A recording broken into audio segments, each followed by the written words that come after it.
Bab tentang istikharah.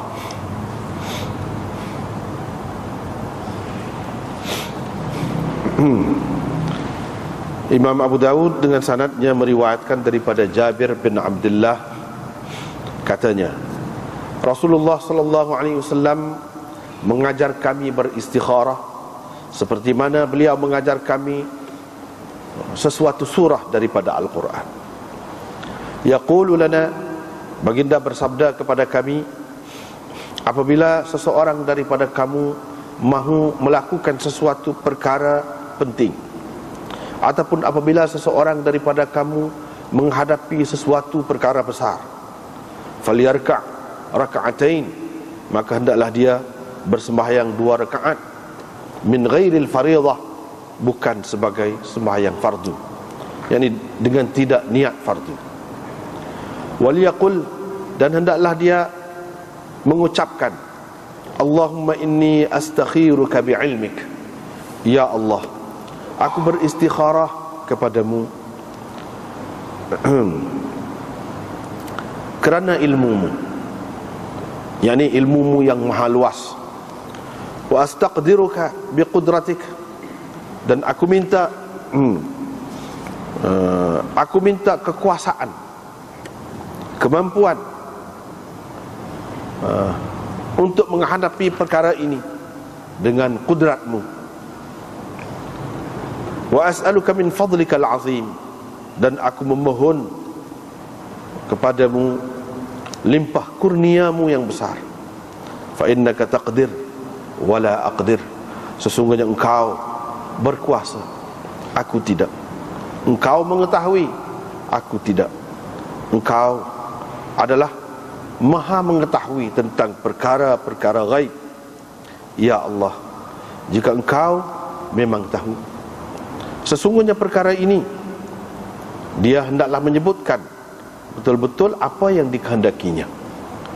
Itu perkara ini, ya, lepas itu dia sebutlah apa yang dikehendakinya, baik untuk saya, fi dini, untuk agama saya, kehidupan dunia saya, kehidupan akhirat saya, dan kesudahan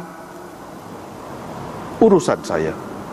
Faqdurhu li wa yassirhu li, maka takdirkanlah untuk saya, tentukanlah ataupun permudahkanlah perkara ini untuk saya, dan senangkanlah. Wa barik li fi, dan berkatilah untuk saya padanya. Allahumma wa in kunta ta'lamuhu syarran li, ya Allah, jika engkau memang tahu ia tidak baik untuk saya. Seperti yang pertama juga dikatanya, yang ini sesuatu yang menjadi masalah kepada dia lah. Jika engkau mengetahui benda ni, ini benda-benda apa-apalah, tidak baik untuk saya, maka palingkanlah saya daripadanya, dan palingkanlah perkara ini daripada saya, dan tentukanlah apa yang baik untuk saya, di mana ia berada. Kemudian berilah keredaan hati saya menerimanya. Jadikanlah saya reda menerimanya. Au qala, atau baginda bersabda, fi ajili amri wa ajilih, untuk masa dekat saya dan masa yang jauh lagi, baik untuk saya ataupun tidak baik untuk saya, pada masa yang hampir ataupun pada masa yang lama lagi. Qala Ibnu Maslamah wa Ibnu Isa an Muhammad ibn al-Munkadir an Jabir, yakni dengan meriwayatkan secara an-anah. Ini bab tentang isti'adzah, meminta ataupun memohon perlindungan. Imam Abu Dawud meriwayatkan dengan sanadnya daripada Umar bin Al-Khattab, katanya Nabi SAW memohon perlindungan daripada 5 perkara. Pertama, daripada sifat pengecut, penakut, bakhil, dan umur yang buruk, keburukan umur ataupun kenyanyukan. Wa fitnatis sadr, dan daripada fitnah hati, fitnah dada. Ini fitnah yang timbul di dalam hati. Wa azabil qabr, dan azab kubur. Inilah 5 perkara yang Nabi SAW mohon perlindungan daripada Allah. Dengan sanadnya Imam Abu Dawud meriwayatkan daripada Anas bin Malik, katanya Rasulullah SAW senantiasa berdoa begini, Allahumma inni a'udzubika minal ajzi wal kasal. Ya Allah, aku memohon kepadamu, aku berlindung denganmu daripada kelemahan dan kemalasan, sifat pengecut, penakut, dan sifat bakhil, wal haram, dan tua nyanyuk. Wa a'udzubika min azabil qabr, dan aku berlindung denganmu daripada azab kubur. Aku berlindung denganmu daripada fitnah kehidupan dan kematian. Dengan sanadnya Imam Abu Dawud meriwayatkan daripada Anas bin Malik, katanya aku sentiasa berkhidmat kepada Nabi SAW. Seringkali aku mendengar beliau berdoa begini, Allahumma inni a'udzubika minal hammi wal hazan wa dhila'i ad-dain, ataupun dhila'i ad-dain wa ghalabatir rijal. Aku berlindung denganmu daripada kedukaan dan kesedihan, wa dhila'id dain, dan keberatan hutang, wa ghalabatir rijal, dan penguasaan manusia, penguasaan orang-orang yang kuat terhadapku. Wa dzakara, perawi menyebutkan sebahagian daripada apa yang disebutkan oleh At-Taimi sebelum ini. Dengan sanadnya Imam Abu Dawud meriwayatkan daripada Abdullah bin Abbas bahawasanya Rasulullah SAW selalu mengajar mereka doa ini, seperti mana beliau mengajar mereka mana-mana surah Al-Quran. Beliau menyebutkan begini, Allahumma inni, beliau berdoa begini, Allahumma inni a'udzubika min azabi jahannam. Ya Allah, aku berlindung denganmu daripada azab neraka jahannam. Aku berlindung denganmu daripada azab kubur. Aku berlindung denganmu daripada fitnah Masih Dajjal. Aku berlindung denganmu daripada fitnah kehidupan dan kematian. Dengan sanadnya Imam Abu Dawud meriwayatkan daripada Aisyah bahawa Nabi SAW selalu berdoa menggunakan ucapan-ucapan ini, dengan doa-doa ini. Boleh juga gitu, Allahumma inni, ya Allah, sesungguhnya aku berlindung denganmu daripada fitnah neraka, ujian neraka, dan azab kubur, azab neraka. Dan aku berlindung denganmu daripada keburukan kekayaan dan kemiskinan. Dengan sanadnya Imam Abu Dawud meriwayatkan daripada Abi Hurairah bahawa Nabi SAW selalu berdoa, Allahumma inni a'udzubika minal faqri wal qillah wal dhillah. Ya Allah, aku berlindung denganmu daripada kefakiran, daripada kekurangan, dan daripada kehinaan. Aku berlindung denganmu daripada menzalimi orang atau dizalimi orang.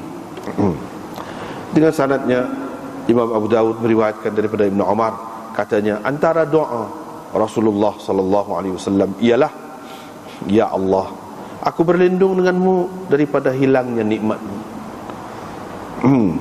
wa tahwili afiyatik, atau dalam setengah-setengah nuskhahnya tahawuli afiyatik, ataupun berubah kesejahteraan yang diberikan olehmu, wa fujaah niqmatik, ataupun mengejut, nikmah, bala yang mengejut datang daripadamu, dan segala perkara yang membawa kemurkaanmu, yang menyebabkan kemurkaanmu. Boleh juga. Dengan sanadnya Imam Abu Dawud meriwayatkan daripada Abi Hurairah bahawa Rasulullah SAW selalu berdoa begini, Ya Allah, aku berlindung denganmu minasyiqaq, daripada berpecah belah. Wan nifaq, ataupun syiqaq itu dengan makna daripada permusuhan dan perbalahan. Wan nifaq, dan daripada sifat nifaq. Wasu'il akhlaq, dan daripada akhlak buruk, akhlak yang keji, yang jelik. Dengan sanadnya Imam Abu Dawud meriwayatkan daripada Abi Hurairah, katanya Rasulullah sallallahu alaihi wasallam selalu berdoa begini, ya Allah, aku berlindung denganmu daripada kelaparan. Fa innahu bi'sad dhaji', sesungguhnya kelaparan itu adalah seburuk-buruk teman yang tidur bersama. Wa a'udzubika minal khiyanah, aku berlindung denganmu daripada sifat khianat. Fa innaha bi'satil bitanah, sesungguhnya sifat khianat itu adalah seburuk-buruk teman, seburuk-buruk kawan yang rapat. Dengan sanadnya Imam Abu Dawud meriwayatkan daripada Abi Hurairah, katanya Rasulullah sallallahu alaihi wasallam selalu berdoa begini, Allahumma inni a'udzubika minal arba', ya Allah, aku berlindung denganmu daripada 4 perkara. Pertama, min ilmin la yanfa', daripada ilmu yang tidak berguna. Kedua, min qalbin la yakhsha' wa min qalbin la yakhsha', hati yang tidak khusyuk, tunduk kepada Allah. Yang ketiga, wa min nafsin la tashba', iaitu nafsu yang tidak kenyang, yang tidak puas. Yang keempat, wa min du'a'in la yusma', dan daripada doa yang tidak didengari ataupun tidak dimakbulkan. Dengan sanadnya Imam Abu Dawud meriwayatkan daripada Anas bin Malik, katanya Nabi SAW selalu berdoa begini, ya Allah, aku berlindung denganmu daripada sembahyang yang tidak berguna, ataupun daripada doa yang tidak memberi munafaat. Dan beliau menyebutkan doa yang lain lagi selain daripada itu. Dengan sanadnya Imam Abu Dawud meriwayatkan daripada Farwa bin Naufal al-Ashja'i, katanya saya bertanya Aisyah Ummul Mukminin tentang doa yang selalu Rasulullah sallallahu alaihi wasallam berdoa dengannya. Kata Aisyah, Nabi sallallahu alaihi wasallam selalu berdoa begini, ya Allah, aku berlindung denganmu daripada kejahatan apa yang telah kulakukan, dan daripada keburukan ataupun kejahatan yang belum aku lakukan. Dengan sanadnya Imam Abu Dawud meriwayatkan daripada Syutair bin Syakal daripada ayahnya, katanya, saya berkata, wahai Rasulullah, ajarkanlah kepada saya doa. Qala, kata perawi, qala, kata Nabi sallallahu alaihi wasallam, qul, kamu ucapkanlah, kamu doa begini, Allahumma inni a'udzubika min syarri sam'i, ya Allah, aku berlindung denganmu daripada kejahatan ataupun keburukan pendengaranku, daripada keburukan ataupun kejahatan penglihatanku, daripada keburukan ataupun kejahatan lidahku, daripada kejahatan hatiku, dan daripada kejahatan ataupun keburukan maniku, air maniku. Dengan sanadnya Imam Abu Dawud meriwayatkan daripada Abil Yasar bahawa Rasulullah sallallahu alaihi wasallam selalu berdoa, ya Allah, aku berlindung denganmu daripada ditimpa runtuhan, minal hadmi, ditimpa runtuhan ataupun tenggelam ke dalam bumi, tenggelam ke dalam bumi, ditelan bumi. Wa a'udzubika minat taraddi, aku berlindung denganmu daripada jatuh dari tempat yang tinggi, jatuh dari tempat yang tinggi. Aku berlindung denganmu daripada lemas, mati lemas, wal haraq, dan kebakaran, wal haram, dan tua nyanyuk. Wa a'udzubika, aku berlindung denganmu daripada dikuasai oleh syaitan pada ketika hampir mati. Aku berlindung denganmu daripada mati di jalanmu dalam keadaan berpaling belakang. Aku berlindung denganmu daripada mati kerana disengat atau digigit binatang bisa. Dengan sanad satu lagi seperti itu juga daripada Abil Yasar, cuma ada tambahan di dalamnya wal gham, dan daripada duka cita, berlindung daripada duka cita. Dengan sanadnya Imam Abu Dawud beriwayatkan daripada Anas bahawa Nabi SAW selalu berdoa, ya Allah, aku berlindung denganmu daripada baras, yakni daripada sopak, penyakit sopak ataupun penyakit balar, wal junun, gila, wal judham, kusta dan kusta, wa min sayyi'il asqam, dan daripada penyakit-penyakit yang teruk, penyakit-penyakit yang buruk. Dengan sanadnya Imam Abu Dawud meriwayatkan daripada Abi Sa'id Al-Khudri, katanya Rasulullah SAW pada suatu hari masuk ke dalam masjid. Didapatinya ada seorang Ansar yang dikenali atau dipanggil Abu Umamah. Dipanggil dia tu Abu Umamah. Baginda bertanya, wahai Aba Umamah, kenapa saya tengok kau duduk di dalam masjid ini bukan pada waktu sembahyang? Qala, jawab Abu Umamah, humum lazibatni wa duyun ya Rasulullah. Kesedihan yang saya alami dan hutang-hutang yang saya tanggung, itulah wahai Rasulullah yang menyebabkan saya duduk di sini. Nabi SAW berkata kepada dia, mahukah engkau aku ajarkan kepadamu suatu ucapan? Apabila kamu mengucapkannya, Allah akan menghilangkan kesedihanmu dan akan melangsaikan hutangmu. Qala, kata Abu Umamah, saya pun jawablah, tentu sekalilah saya mahu wahai Rasulullah.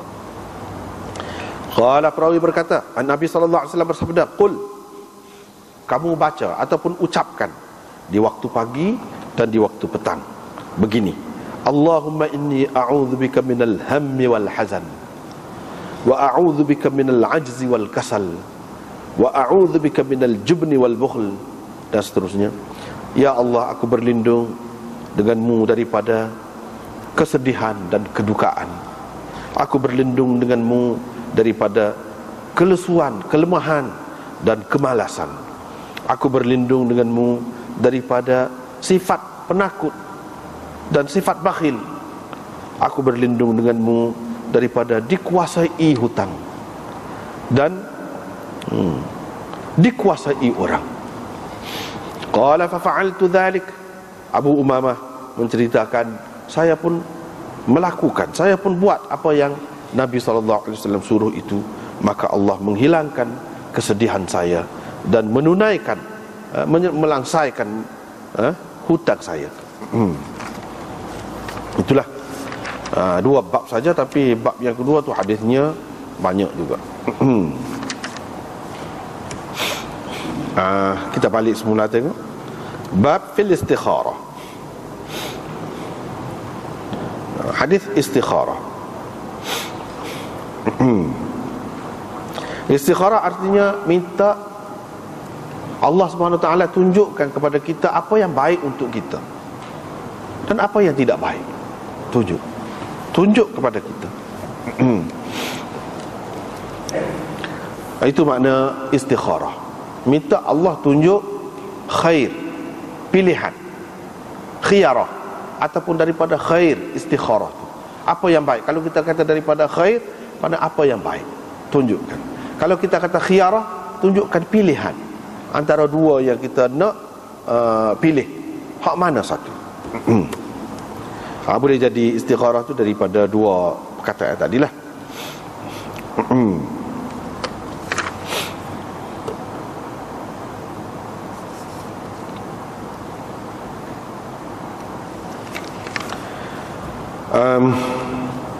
Hadis istikharah ini mengikut Imam Ahmad dhaif.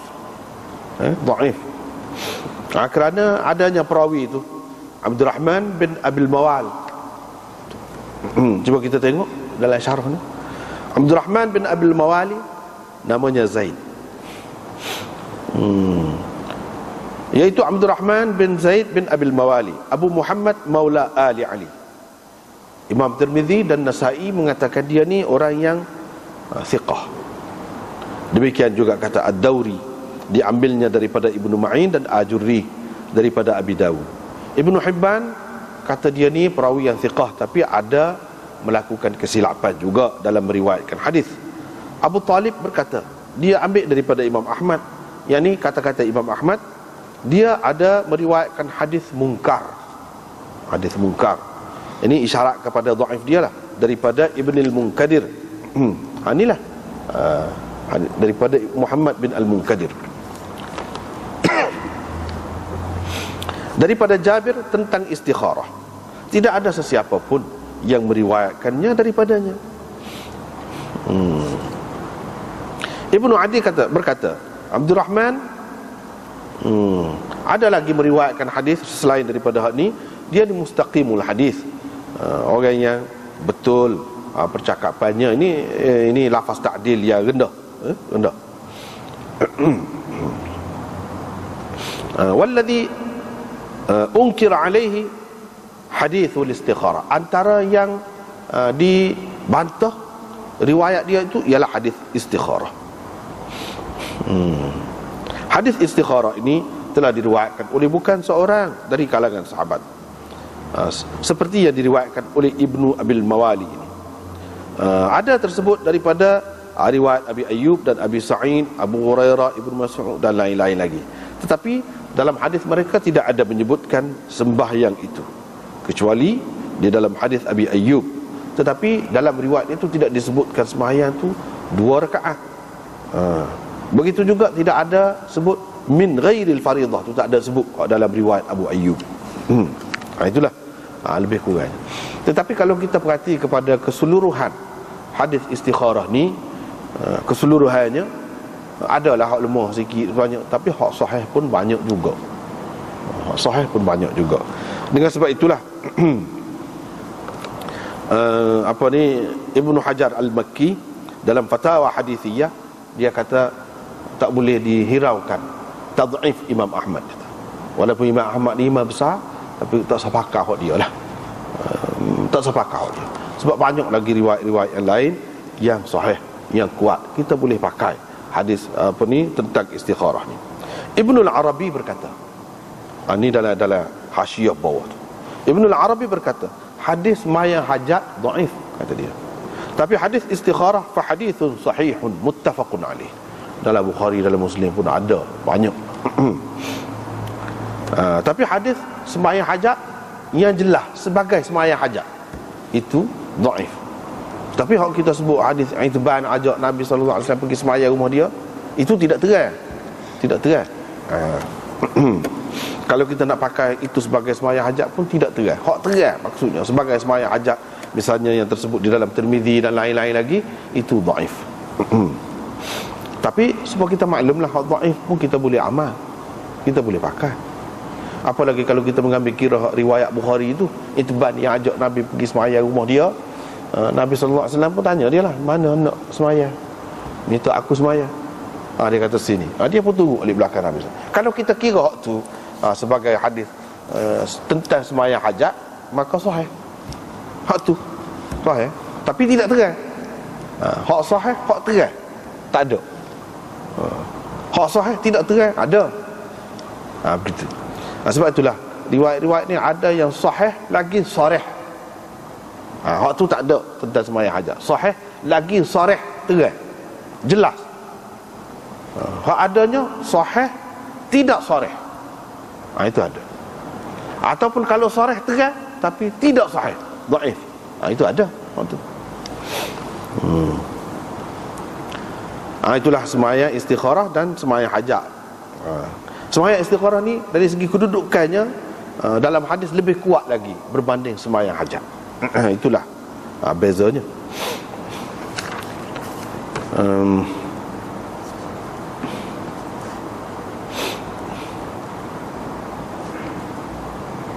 Nabi SAW mengajar sahabat dia ni, bukan seorang lah, ramai. Sembahyang istikharah ni serupa dengan dia ajar satu-satu surah daripada Quran. Ini penting sangat. Bersungguh-sungguhlah dia ajar tu molek. Molek tidak lebih kurang gitu, tidak. dengan ajar betul-betul sebutan dia, baca dia tu. Begitulah. Dalam riwayat ini dia sebut, apabila seseorang daripada kamu menghadapi sesuatu perkara besar ataupun hendak melakukan sesuatu perkara yang penting, boleh juga. Idza hamma ahadukum bil amri, tu dua terjemahan kita bagi, boleh. Kalau nak buat sesuatu perkara yang penting ataupun menghadapi sesuatu perkara yang besar, bil amri, al-amr dalam hadis dengan makna perkara besar, perkara penting. Seperti dalam hadis tu, kullu amrin dhi balin. Amrin biasanya dengan makna penting. Apa ni? Wa amruhum syura bainahum. Amruhum, amr, urusan penting. Dalam Quran, dalam hadis banyak digunakan dengan arti perkara penting, urusan penting. Bukan biasa-biasa tidak. Kalau nak makan nasi petani lauk gapo tak perlu istikharah tu. Pergi beli jelah. Pergi beli jelah. Nak makan ikan, kau nak makan daging ke, beli, tak perlu istikharah tu. Benda hak sama-sama hak nak hari. Hak ni istikharah ni hak jarang-jarang. Hak jarang-jarang nak pergi berjalan jauh. Nak berniaga, niaga besar. Nak menikah, sepanjang hayat nak duduk sekali dengan seseorang tu. Tu benda hak lagu tu lah. Hak lagu tu hak besar lah. Kira-kiranya kalau berlaku kepada kita benda tu, teruk lah. Kalau untung pun untung besar, kalau rugi pun rugi besar. Jadi susah kita. Kalau senang pun senang. Hak lagu tu, itu yang dikatakan amr. Maka dia sembahyang 2 rakaat. Sembahyang 2 rakaat dengan tidak niat fardu lah. Bukan fardu hak ni sembahyang, bukan fardu. Ada juga setengah-setengah ulama kata hak ni padannya 2 rakaat ni, kalau 2 rakaat rawatib pun padan. 2 rakaat rawatib, lepas sembahyang rawatib tu kita kira hak tu istikharah. Lepas tu doa selalu hak ni. Tidak nanti sembahyang suku. Tak. Itu satu pendapat lah. Ada pendapat lain pula, istikharah ni adalah sembahyang yang tersendiri, suku. Suku. Bila kita menghadapi sesuatu perkara, kita nak minta dengan Tuhan biar dia tunjuk kepada kita, ketika tu kita sembahyang. Yang ni kalau kira niat kan, niat istikharah lah, bukan niat sembahyang lain. Tapi setengah-setengah ulama kata sembahyang lain pun asal sunat, asal hak tidak fardu, tak kira lah. Sembahyang apa pun boleh dah. Lepas tu kan kita pakai doa hak ni, doa ni. Kira istikharah dah tu. Tidak kata sembahyang yang tersendiri suku dah. Lepas tu dia kata wal yaqul, kalau mengikut riwayat ini dia kata kira-kiranya dalam sembahyang. Tapi kalau berdasarkan dalam riwayat Bukhari, jelas menunjukkan yang disebut gini doa ni selepas sembahyang. Selepas sembahyang. Dan hak tu lebih kuat lagi. Iaitu dia kata inni astakhiruka bi'ilmik. Aku minta pilihan. Aku minta engkau tunjukkan apa yang baik kepadaku kerana ilmumu. Bi'ilmika, ba' li ta'lil ataupun sababiyah, dengan sebab ilmumu yang luas, tidak serupa aku. Aku tahu mungkin sikit je, hak zahir lah. Kamu tidak gitu. Jadi aku minta tu kerana ilmumu yang luas. Gitu. Dan aku minta kekuasaan. Aku setakat mana kuasa? Kuasamu sangat besar, sangat luas. Minta dengan kekuasaanmu. Kerana kekuasaanmu yang tidak ada pada makhluk, maka aku minta dengan hak tu lah. Kamu boleh tunjuk betul. Dan aku minta kepadamu limpah kurniamu yang besar. Minta limpah kurnia. Sebab apa? Engkau berkuasa, aku tidak. Ini kita menyatakan kelemahan kita. Tidak ada dayanya kita. Engkau tahu, aku tak tahu. Engkau maha mengetahui perkara yang gaib. Hak dulu, hak kemudian, hak sekarang, tahu berlaku. Aku tahu sikit-sikit je. Jadi dengan sebutkan kelebihan Tuhan tu, puji dia dululah, sebagai puji dulu, baru minta. Itu kaedah. Minta dengan Allah Subhanahu Wa Taala. Lagu itulah. Ini kita puji-puji dia dulu, lepas tu kita minta. Gapo dia? Kalau engkau tahu, memang engkau tahu, perkara ini adalah baik untukku, perkara ini, perkara nak menikah dengan si fulanah atau si fulan, perkara nak berjalan ni, kalau perjalanan aku untuk pergi ke sana ni baik untuk dunia aku, untuk agamaku, untuk kehidupan duniaku, dan untuk kehidupan akhiratku, dan untuk kesudahan kesudahan urusanku ataupun kesudahannya, akibatnya, faqdurhu li, kamu permudahkanlah dan senangkanlah benda ni untuk saya. Faqdurhu li, setengah-setengah ulama dia tak say dengan makna takdirkan itu, sebab takdir-takdir ni hak sudah dah tentu dah. Boleh juga kita kata tentukanlah untuk saya. Tentukan itu dekat-dekat dengan takdir lah. Ramai juga ulama yang mengatakan faqdurhu li ni mudahkan untuk saya. Yassir itu senangkan untuk saya, mudah dan senangkanlah kepada saya benda ni, dan berilah berkat kepada saya pada benda ni. Ya Allah, ya Allah tu, oh Tuhanku, kalau bahasa kita, oh Tuhanku, ya Allah. Jika engkau memang tahu, jika engkau memang tahu, kita tahu dia memang tahu pun. Dah kalau mu memang tahu benda ni tak molek untuk aku tak tahu, mu memang tahu, kamu palingkanlah aku daripadanya. Jadi biar berasa tak sil, biar berasa tak sil, berasa tak minat, tak tajam dah lah perasaan tu kepadanya. Dan palingkanlah benda tu daripadaku. Bukan setakat palingkan aku daripadanya, palingkan benda tu daripada aku. Biar jadi lari, pergi jauh daripada aku. Kalau kita palingkan aku saja, dia duk ada di belakang kita, duk ada depan kita, nampak semacam. Ini maksud palingkan aku dan palingkan benda tu. Yang ni biar betul-betul jauh, biar tak nampak dah, tak terlitah dah. Itu maksudnya. Dan tentukanlah kebaikan, berilah, permudahkanlah untukku apa yang baik di mana saja ia berada. Hak molek ni biar duduk mana pun tak apa, biar bolehlah kat aku, biar boleh kat aku. Lepas tu bila boleh tu, kamu berikanlah keredaan aku, berilah aku reda, jadikanlah aku ni reda menerimanya. Reda menerimanya.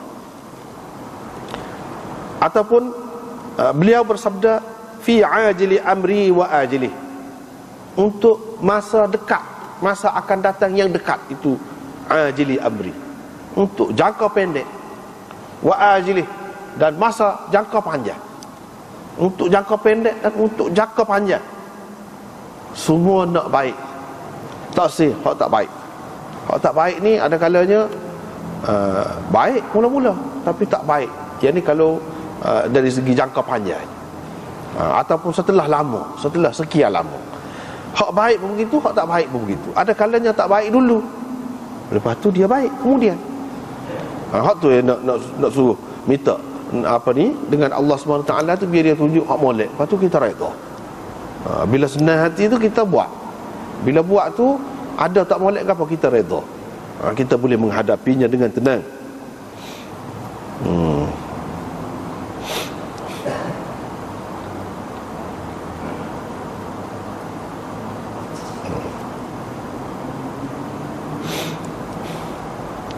Hak istikharah ni mana hak kira-kira sudah tetap dah lah kita ni, sudah tetap dah nak benar dah. Bukan lintasan-lintasan hati saja. Kalau lintasan hati tu tak payah istikharah lagi. Hak kita memang kira-kiranya hak ni dah ni kira. Hak lagu tu sampai masa tu barulah kita istikharah. Sudah kuat dah kemahuan kita tu. Sudah kuat dah. Bukan hak telitah saja. Telitah tu banyak hak telitah tu kan. Kalau orang lelaki tengok perempuan, dia tak kuasa kena ke dia. Tengok tu kena juga, tengok ni kena juga. Banyaklah barang dalam kedai tu pun hak kenanya. Oh jenuh. Istikharah lagu tu dak. Hak ni hak kita memang sudah tajam dah. Alah gitu. Tajam lagu tu nak dah. Baru istikharah. Barulah tidak banyak. Bukan nak suruh sama buat lagu ni. Hak penting lah, hak penting. Hak lintasan-lintasan ni tu saya tak kira tu. Kalau nak kira salah pun tak salah.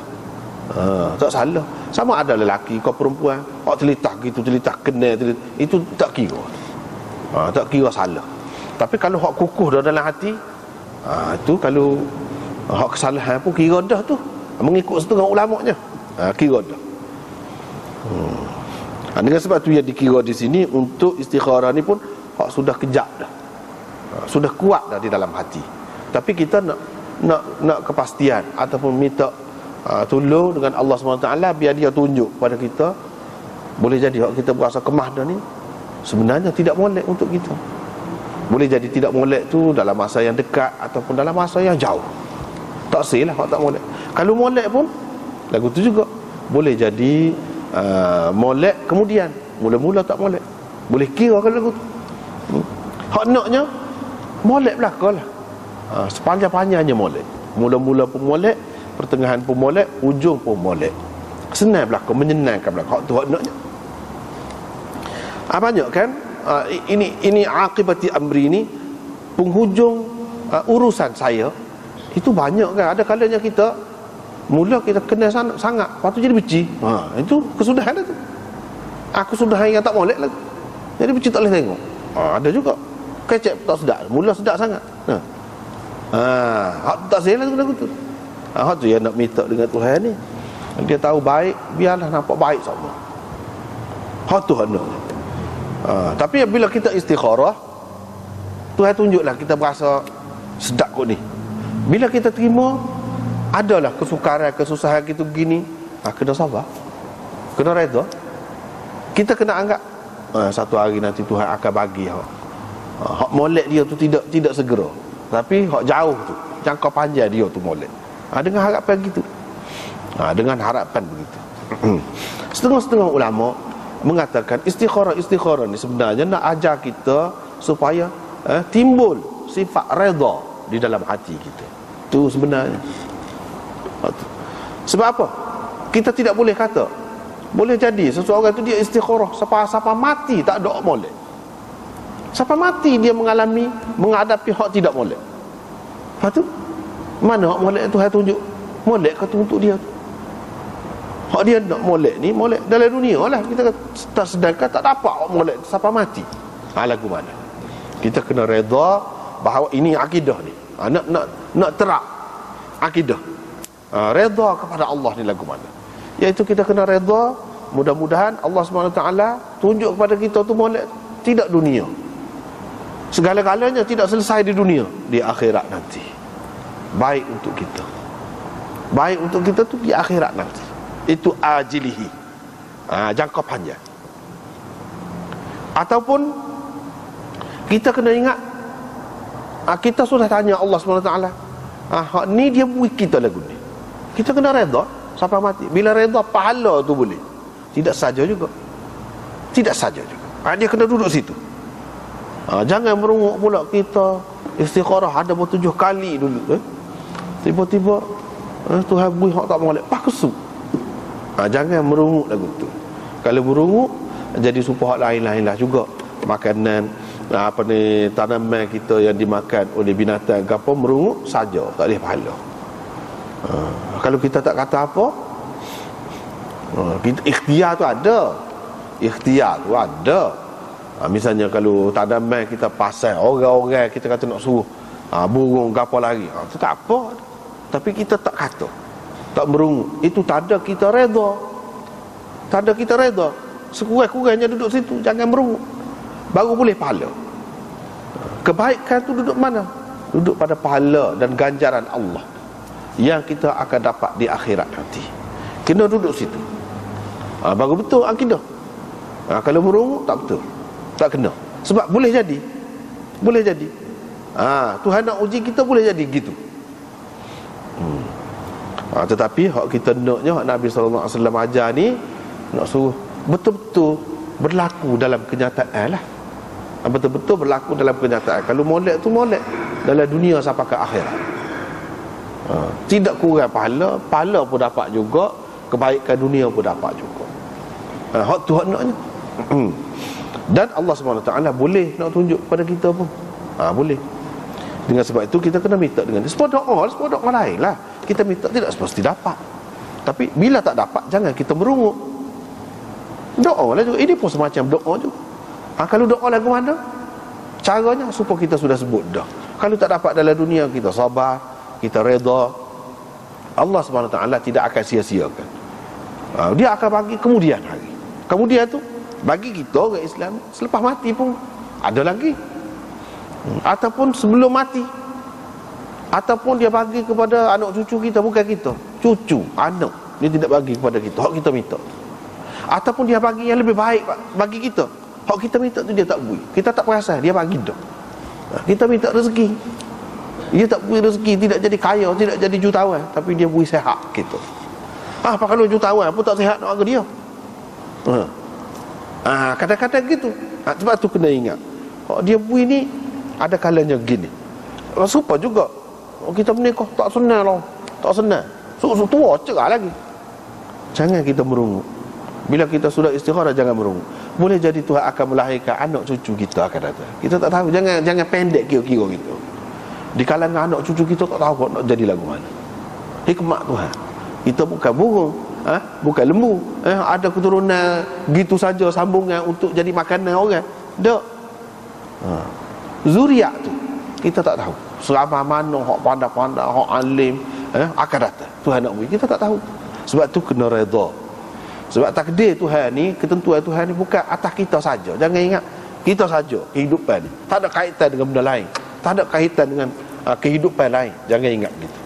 Kalau ingat gitu tak betul lah. Ini termasuk dalam akidah Islam. Sebenarnya ni doa ni semua ni untuk nak beri kejap akidah tu. Tu sebenarnya. Dan nak menimbulkan sifat redha. Redha tu lagu mana? Sekurang-kurangnya tak merungut, tak kata apa, senyap. Senyap. Tapi orang hak tinggi lagi lah, mana-mana pun dia serupa je, senyum semacam, alhamdulillah, suka semacam, sepatutnya tu tinggilah. Minta semacam dengan Tuhan, minta semacam dengan Tuhan, minta untuk kita dan anak cucu, minta. Tidak kata bila gitu kak tak sih dah, mula serik dah, mula minta dah tak jadi, tak sih dah minta. Tak boleh lagu tu. Tak boleh lagu tu. Ini istikharah sebenarnya nak ajar beberapa perkara yang disebutkan tadilah. Habis itu. Bab isti'adzah. Isti'adzah ni termasuk dalam bentuk doa juga, tapi dalam bentuk minta perlindungan. Doa juga, tapi dalam bentuk minta perlindungan. Istikharah tadi doa juga. Ini bab doa belaka. Selepas daripada bab semaya dulu, doa belaka, doa. Cuma doa-doa tu dalam banyak bentuk. Ada dalam bentuk isti'adzah. Ni kita nak tengok ni isti'adzah, iaitu memohon perlindungan dengan Allah daripada perkara-perkara yang memudaratkan, yang perkara-perkara yang tidak baik untuk dunia kita dan akhirat kita, atau untuk salah satu. Untuk salah satu daripadanya. Untuk dunia kita saja ke mudarat tak baik, atau untuk akhirat kita saja ke boleh jadi belaka. Itu termasuk belaka dalam isti'adzah ini. Bukan kata isti'adzah berlindung daripada agama saja, tak, dunia pun suruh jaga juga. Tak sih juga tak molek tu. Riwayat daripada Umar bin Al-Khattab, katanya Nabi SAW selalu memohon ataupun meminta perlindungan daripada 5 perkara. Bila dia minta perlindungan daripada sesuatu perkara tu, menunjukkan perkara tu tidak baiklah tu, tidak moleklah tu. Itu isyarat, tanda benda tu atau sifat itu tidak baik untuk kita. Tidak baik untuk kita. Gapo dia? Yang pertama daripada sifat penakut, pengecut. Kalau penakut tak lagi banyak perkara lah. Kalau penakut, orang penakut ni banyak macam penakut ni. Penakut nak gocoh pun penakut juga, tu hak zahirnya kita kata. Banyak lagi penakut, takut nak menego, takut. Takut payah juga, tak jadi kerja. Takut nak naik kapal terbang, takut. Lambat siapa lah aku tu. Takut ni banyak macam lah takut tu. Takut nak mengaji, takut nak mengaji, lemah semangat, lemah. Pada mengaji hak biasa-biasa sudahlah. Ni bunyi pelik ni, Kita dengar sampai kecil-kecil mula, tak Haji dengar lagu ni, hak takut. Hak tu hak sampai kecil mula, takkan nak pakai hak tu pakai tua. Dengarlah hak lain kata lah ni dah tua dah tu. Akal pun sudah sempurna, dah apa ya takutnya. Ni takut selalu. Bunyi pelik daripada hak kita belajar sampai budak mula. Sifat takut ni tak ada molek. Nak cegah kemungkaran takut juga. Tak berani nak royak hak benar. Ngajar dah, tapi tak berani nak royak hak betul. Hak kita yakin, hak kita faham. Tak berani. Takut gini, takut macam-macam. Takut. Punah. Ada kalanya takut ni bahaya kepada kehidupan dunia dan akhirat kita. Agama kita boleh terancam kerana takut. Tak berani pergi perang, tak berani menyatakan kebenaran. Kerana apa? Kerana takut. Sebab itu bahaya takut ni. Bukan hak besar-besar, hak kecil-kecil pun takut ni bahaya. Budak-budak takut ke hatu, duk ajar sangat hatu, duk royak semacam hatu kan, tak takut ke hatu. Tak berani nak pergi kecing seorang. Kena teman sama kami nyusah ke orang tua. Kerana takutlah. Ajar supaya takut pun tak boleh jugalah. Benda ni tak molek. Bila tak molek, ajar dia biar dia jadi takut. Tak boleh. Takut kepada Allah. Jangan takut pada benda lain. Hak tu kena ajar lagu. Takut benda lain tak boleh. Takut kepada Allah, tu kena takut. Hak tu. Wal bukhl, sifat bakhil, kedekut. Tak ada kerja juga kedekut. Berapa ramai orang yang punah anak tidak hormat kepada ayah. Pasal apa? Pasal kedekut ayah. Kedekut sangat. Nak buat piti sikit pun tak boleh. Anak pun nak bergaya juga sikit-sikit. Indah muda kan. Nak bergaya, nak boleh seluar, comel sikit tak boleh. Misalnya kita kata sifat kedekut. Dia tidak tahu dengan sifat kedekut tu anak jadi benci ke dia. Apa kedekut? Hak lain lagi sifat kedekut. Ada kalanya wajib pun, zakat pun tak sih. Pasal apa? Dia kira kurang. Itu punah agama lah tu, kerana sifat kedekut dah. Lepas tu hak lain-lain lagi banyak lagi lah, sedekah lain. Tak sih. Pasal apa? Sebab sifat kedekut. Itu kedekut ni bahaya lah, tak boleh hajar. Tak boleh hajar. Kena kikis.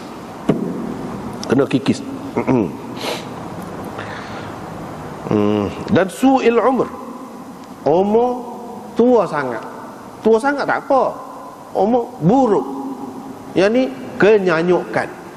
Kenyanyukan hak tu tak sih. Sampai lah ni ramai orang nyanyuk, muda-muda pun nyanyuk dah. Muda-muda pun nyanyuk dah. Tidak nanti 100 tahun umur. Orang dulu 100 tahun, 120 tahun, segar lagi, kuat lagi ingatan, molek lagi. Urusannya kira bicara je. Tidak nyayuk. Panjang umur tidak nyayuk tak apa, molek waktu tu. Tapi panjang umur kalau nyayuk, pendek pun kalau nyayuk waktu tak sih. Sebab apa? Kalau daripada budak mula dia kurang, lepas tu kau jadi sempurna, tak apa. Tak apa. Tidak teruk sangatlah. Dia kau molek. Tapi daripada molek jadi kurang, rendah, jadi jatuh. Jatuh martabat, jatuh darjat, jatuh pada pandangan orang. Jadi bahan ketawa orang pun main-main, bila-bila suka. Tidak maksud nak suka puasa, jadi nak suka. Dah berapa kali royak tak faham? No. Jadi lagu tu lah, jadi bahan ketawa, jadi orang nak suka lah, macam-macam. Jadi macam budak-budak menyusahkan orang. Tu tak sih. Tak perlu minta panjang umur semata-mata. Setengah orang dia minta panjang umur bukan rezeki. Dua perkara tu. Banyak lagi perkara lain yang kena minta ni. Nyanyuk tu. Kalau panjang umur nyanyuk buat ke dia. Murah rezeki pun kalau lala, leka, tidak ingat kepada Allah SWT, tak ada guna juga. Murah rezeki kalau sakit, tak ada guna juga. Murah rezeki pun banyak, petih banyak masuk, tak boleh nak buat apa. Nak makan daging pun tak boleh. Apa faedah lagu tu. Gula sikit pun tak boleh. Apa faedah? Tak ada maksud. Tu tak sih. Sebab tu Nabi berdoa, benda ni tak molek. Lepas tu kalau mati cepat pun tak apa. Mati cepat, tak apa, asalkan mati dalam keadaan baik, molek, harum. Nama tu harum. Tidak tak molek. Dalam ulama-ulama hadis pun ramai ni nyanyuk. Ulama-ulama kata kalau sekat tahun sekian-sekian ya, boleh pakar dia. Lepas pada tahun sekian-sekian dia ni ngaji dengan dia tu selepas tahun hak berkenaan tak boleh pakar, dia nyayuk kata dia. Kalau dia nyayuk susah, tak ada nilai dah, ilmu pun tak ada nilai. Hak naknya mati cepat pun tak apa, sebab bagi kita bukan dunia ni segala-galanya, tempat lalu ya dunia. Tempat lalu. Hak sebenarnya akhirat, pahala yang berganda-ganda di akhirat tu hak tu hak nak.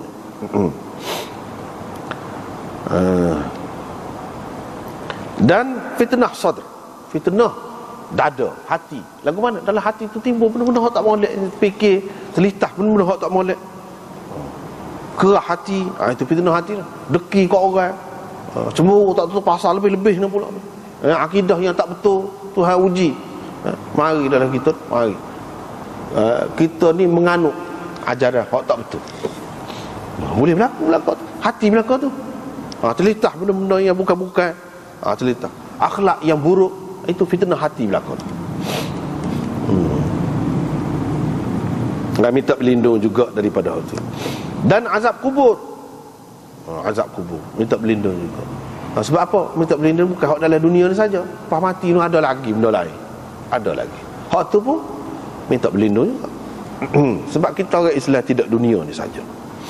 Seterusnya riwayat daripada Anas, dia kata aku duk khidmat kepada Nabi sallallahu alaihi wasallam lama, dan duk dengar sama Nabi sallallahu alaihi wasallam duk doa begini, aku berlindung denganmu daripada kesedihan dan kedukaan, ataupun kedukaan dan kesedihan.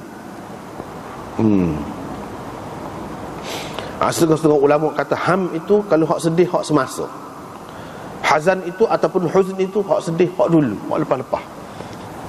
Ada kalanya sedih kita bila teringat hak lepas-lepas, terkenangkan hak lampau. Jadi rosak juga orang ni, terkenangkan hak lampau, hak masa lampau tu, heret pak ni lagi, pak ketua. Padahal cerita tu berlaku pada zaman remaja. Jadi mari duduk usinya. Jadi bertindak tak molek, jadi aib. Tak sih lagu tu. Pasal apa muka pernah kasih dulu kan, masa zaman remaja dulu. Tua ni jadi pelik cerita tu. Ramai kan berlaku dalam masyarakat ni kan. Hak tu hak dulu tu. Sedih puasa tak sepenuh kalau tak nikah dengan dia. Apa yang jadi lagu tu? Menyakit juga tu. Menyakit juga tu. Nak semacam. Semalam kan tak apa, sehari pun tak apa dia kata. Lepas tu keaiban dalam masyarakat, keaiban tu tak tahu sebanyak mana. Anak pun golek kepala. Dah pun anak cucu kat mana? Dah. Pun ada lagi, tak habis lagi buah dulu tu lama. Berapa banyak orang lagi tu kan? Hak sedih hak lah ni pun ada juga. Tak ada apa-apa tu, buat apa jadi sayu, jadi sedih, tak jadi nak kerja ni. Tak boleh nak kerja. Tak boleh nak kerja dah sedih. Nak baca tak boleh, nak menegak tak boleh, nak buat apa pun tak boleh. Jadi sedih. Sayu. Tu yang minta dengan Allah tu, minta berlindung tu. Wa dhil'id dain ataupun dhil'id dain, keberatan hutang. Hutang tak apa, dia boleh bayar.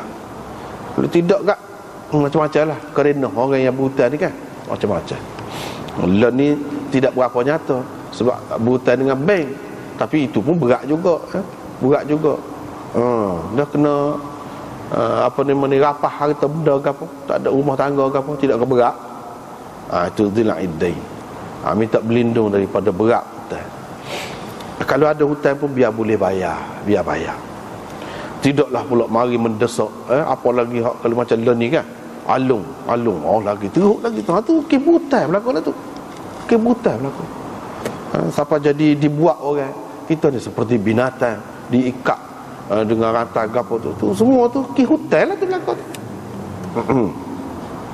Sebab itulah minta berlindung. Dengan sebab tu molek tidak buta, kalau boleh tak usah buta.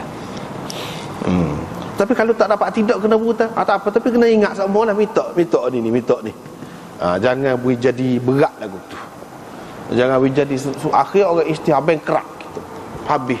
Tak boleh nak buat satu. Boleh beli nasi lauk je. Nak beli barang-barang besar sikit tak boleh. Siapa setara tu. Selama ni harum orang duk sebutlah kaya-kaya, lepas tu jadi jatuh apa ke dana. Jatuh miskin, teruk, hina.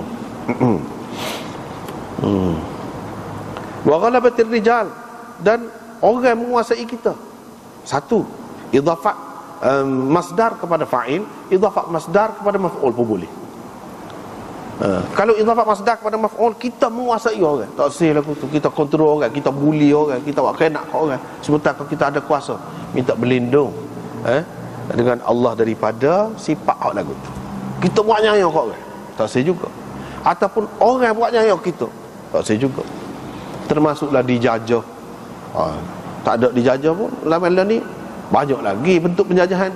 Kalau dulu duduk di bawah penjajahan, tu qahrir rijal itu, ghalabatir rijal itu, dikuasai oleh orang kita. Harta kita ada tapi dikuasai oleh orang. Hina hidup lagu tu. Islam tidak ajar hidup lagu tu. Bahkan minta berlindung dengan Allah. Jangan jadi hamba abdi orang. Jadi hamba abdi orang, ataupun kita memperhambakan orang, tak sah juga. Dan dia sebut hadis hak disebutkan oleh At-Taimi sebelum pada ini. Lepas tu riwayat daripada Ibn Abbas, Rasulullah sallallahu alaihi wasallam mengajar sahabat doa ni, semua ajar Quran, satu-satu surah Quran. Ya Allah, aku berlindung denganmu daripada azab neraka. Minta berlindung ni bukan dalam dunia saja, bukan di alam barzakh, lepas tu minta berlindung dah. Dalam dunia ni lagi, aku berlindung denganmu daripada azab kubur. Lepas mati, azab kubur dah tu, alam barzakh, walaupun hancur lebur, tak ada gapo dah kita. Ada juga tu orang panggil azab kubur juga, iaitu azab di alam barzakh. Kubur tu nama tepat je, tepat. Kubur dia kalau hak makan di ikan tu dalam perut ikan. Lepas tu tak tahu mana jadi tahik dia tu, kabur tak tahu mana. Hakikatnya alam barzakh itu. Azab ada, azab kubur ni ada. Setengah orang dia kaitkan kubur ni dengan kubur perkuburan tu. Baru boleh seksa kalau ada kubur tu. Kalau hak tak ada kubur, dia tak faham. Hak maksud sininya alam barzakh, azab di alam barzakh tu. Biasanya apabila mati, kita orang Islam di tanah di kubur. Ada juga orang hak bakar ke apa agama lain kan, macam-macam lah hak tu. Tapi hakikatnya ada azab kubur. Ini banyak sangat di dalam hadis-hadis, banyak sangat ada azab kubur. Menafikan azab kubur ini adalah menafikan hadis-hadis yang mutawatir. Tak boleh, itu bukan sifat ahli sunnah wal jamaah. Ahli sunnah percaya benda ni, terima benda ni. Aku berlindung denganmu daripada fitnah Masihid Dajjal. Ada Dajjal tu tak mari lagi. Dajjal hak besar tu, Nabi SAW ada sebut dalam hadis-hadis dia, Dajjal ni banyak, bukan Dajjal hak ni saja. Kalau Dajjal hak tu tak tahulah kita lagu mana. Dajjal hak kecil ni pun kita terpedaya dah, tertipu dah. Minta berlindung. Dajjal ni apa dia? Kerja dia merosakkan akidah kita, merosakkan akidah kita. Itu bahaya benar. Jangan kita berdoa minta hak dunia ni saja, minta harta benda dan anak pinak selamat. Jangan hak tu saja. Ni akidah kita tu biar selamat. Jangan apabila orang mari dalam rupa tertentu kita terpedaya, tak nampak. Jangan gitu. Ramai kan orang terpedaya dengan mari dengan jubah, dengan serban, dengan janggut panjang, habis kena dah lah. Tak boleh macam tu. Minta berlindung, biar nampak lah. Tidak semesti orang alim nak nampak ni. Orang jahil pun kalau Tuhan nak bui, dia boleh selamat juga. Sebab tu nak minta tu. Ni dia hubungan dengan Allah SWT. Tak ada kena-mengena dengan ilmu kadang-kadang. Ilmu tu iyalah ada juga, tapi tak mesti juga. Kalau tidak, tak ada lah hak sesak-sesak tu, hak pandai-pandai. Nak gana. Dia teruji berlaku. Aku berlindung denganmu daripada fitnah kehidupan dan kematian. Fitnah tu ujian lah, ujian dalam kehidupan dan ujian selepas mati. Banyaklah fitnah dalam kehidupan dan fitnah selepas mati ni banyak. Lepas tu riwayat daripada Aisyah pula, dia kata Nabi SAW doa dengan doa-doa ni, aku berlindung denganmu. Banyak benda jenis berlindung ni orang panggil isti'adah, dan ia sebenarnya satu bentuk doa juga. Bila kita berlindung daripada hak ni, secara tidak langsung berarti kita minta lawan dia hak sebaliknya. Berlindung daripada fitnah neraka, secara tidak langsung berarti kita minta syurga. Bila kita tak masuk neraka, mana lagi tempatnya ada syurga dan azab neraka. Bila kita tidak diseksa, kita duduk dalam syurga, kita dapat nikmat. Tu anaknya. Dan aku berlindung daripada keburukan kekayaan, kejahatan kekayaan dan kefakiran. Dua perkara ni boleh jadi tak molek. Boleh jadi molek kepada seseorang tu. Hak tak senya kalau kaya, kekayaan itu menyebabkan kita ni jadi derhaka kepada Allah, jadi melakukan maksiat, jadi merugikan dunia akhirat kita. Hak tu tak sih. Kaya lagu tu. Itulah keburukan kekayaan. Bukan kaya ni secara mutlak molek. Tak molek pun tak juga. Dia ada tu. Hak tak molek dia. Hak tak molek tu lagu mana? Iaitu guna pada tempat yang tidak diredai oleh Allah Subhanahu Wa Taala. Keburukan kefakiran. Ada juga orang sesak pun tak ada apa-apa dia, tak ada rosak. Tapi ada juga orang yang kerana sesak tergadai agama dia.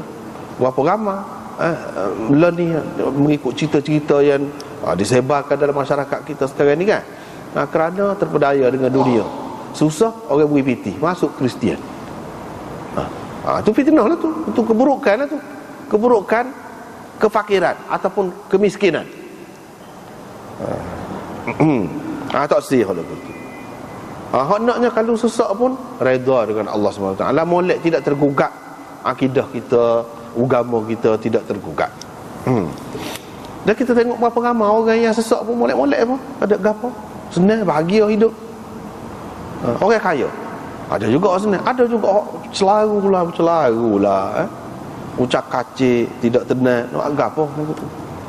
Itu keburukan tu, keburukan kekayaan. Keburukan kekayaan juga berarti kita dapat kekayaan itu dengan cara yang tak betul. Itu termasuk dalam keburukan kekayaan juga. Dengan cara yang tak betul, dengan cara rasuah, dengan cara macam-macam lah, dengan cara menipu orang. Itu kekayaan yang tidak baik. Hak sesak ni pun lagu tu juga. Tak kena kayanya, hina kat orang, jadi malu, jadi sakit jiwa, tak berani wari-wari. Padahal dia tu baik sangat dengan kita, tapi kita jadi dengan sendiri, jadi rasa rendah diri, tak sik, tak berani nak jumpa dengan dia, nak kecek dengan dia. Itu tak molek lah tu. Tak molek lah tu. Padahal dia baik. Apa yang kita serah lagu tu? Kita serah lagu tu. Itu tak molek berlaku. Minta berlindung berlaku tu. Dia ada kereta besar, kita tak ada, jadi kita pun jadi timbul deki kau kepada dia, dah kata macam-macam kepada dia. Padahal dia baik, tak ada apa. Tuhan beri dia kaya, dia boleh pakai kereta lagu tu, kita tak ada. Itu keburukan kemiskinan. Buruk lah tu kalau siapa gitu. Jangan. Orang yang baik tetap baik. Dengan sebab ada orang kaya itulah ada zakat, ada derma, ada apa. Kena ingat gitu. Kena ingat itu. Dan hak kaya ni pun Allah SWT royak dah, Nabi melalui Nabi dia royak. Orang-orang kaya, orang-orang yang senang ni, dia dapat kesenangan dengan sebab ada orang-orang yang susah. Kalau tidak, tak dapat lebih dia, tak ada guna pun. Kalau tak ada nak khidmat ni, berapa banyak kita dapat rezeki, kita dapat kelebihan tu kerana ada hak kurang, hak cacat dalam rumah kita, dalam negeri kita. Berapa banyak. Tu punca rahmat Allah SWT. Dia kena ingat lagu tu. Jangan ingat dah kita segar, kita kaya ni habis lah. Tak ada, tak lupa dah kepada orang tu. Tak boleh. Kalau kita tak ingat, lupa, itu makna keburukan kekayaan. Keburukan kekayaan lah tu. Jadi tak khabar, tak khabar ke diri. Atau dia buat benda bazir, benda sia-sia, benda tak ada faedah. Itu keburukan kekayaan juga. Sepatutnya dengan kekayaan tu kita dapat pahala banyak, dapat buat kebajikan banyak.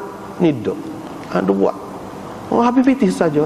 Sebab dalam masyarakat kita ni kan, bui pitih kepada budak-budak, bui warga dia beli mericung. Apa-apa faedah, tak ada faedah. Itu bahagian budak-budak.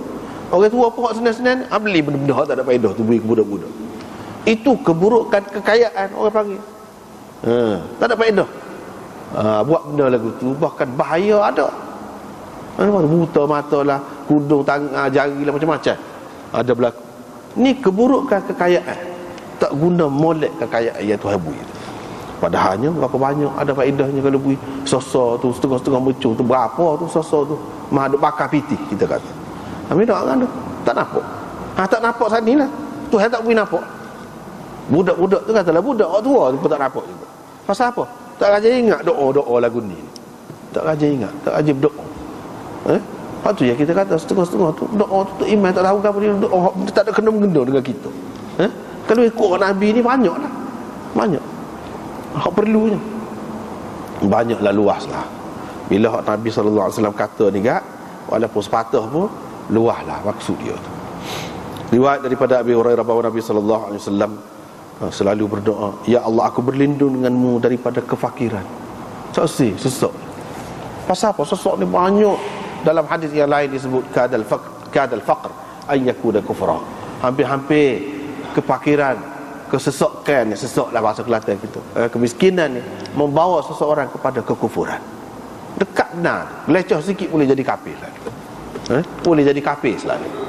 Hak kaya pun aku tu support aja. Support. Sesak ni tak sih. Sebab apa? Orang pandai banyak perkara lah.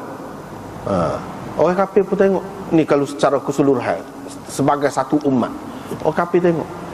Dia tak erti ke mana dia tahu Tuhan-Tuhan apa ni? Dia kata kalau orang Islam ni betul, orang Islam ni agama yang betul, tentu dia lebih kaya daripada kita. Dia sesak papa kedana bapak dia. Tengok. Dia buat contoh lagu tu. Dia tak erti. Boleh juga. Kerana kemiskinan jadi terhalang orang lain daripada masuk Islam. Setengah-setengah orang lah. Setengah-setengah orang. Orang kafir pun banyak macam juga kan. Tapi ramai kita raja dengar tu dia kata lagu tu. Dia kata lagu tu. Dan daripada kekurangan kurang apa dia? Kurang makanan, kurang tanaman, kurang belakang. Kurang tu tak salah kurang. Bila dah kurang jadi mahal barang tu sikit kurang mahal. Kekurangan dari segi batin, banyak juga kekurangan. Sifat-sifat yang molek tu kurang tu, tak salah juga. Kekurangan anggota, tak salah juga kekurangan. Kena kerak sana kerak sini, tak salah juga. Tu kekurangan juga. Luah makna dia. Wadzillah, dan kehinaan. Hina, dipandang hina. Kita sendiri tak ada orang lain pandang hina, kita sendiri berasa hina diri. Tu lagi teruk. Lagi tu, tu yang minta berlindung tu. Jangan main perasaan ni. Perasaan ni barang berat. Kadang-kadang tak ada kat orang tak hina pun kita. Dia kata orang lain, kita seruk. Teruk juga tu. Hina juga tu. Orang yang tidak ada berasa berapa-berapa, tak ada berapa. Sebab tu yang nak pakai make up teruk-teruk tu. Pasal dia rasa dia kurang. Dia hina. Dia tidak comel. Kau pakai rupanya kau huduh. Ada juga lagu tu. Hina lah tu. Cuba kalau orang tu mulia, dia tak ada rasa apa-apa. Dia tak pakai make up, tak apa pun, tak ada apa. Nak tunjuk ke sama dia. Kalau kurang pun, orang tidak ada nilai atas tu. Kalau kita comel, kalau kita nikah dah, tak boleh nak nikah pak. Suami boleh ada pak, tak boleh juga. Seorang tu. Mana nak dia? Tak mari fikiran tu, tak mari fikiran.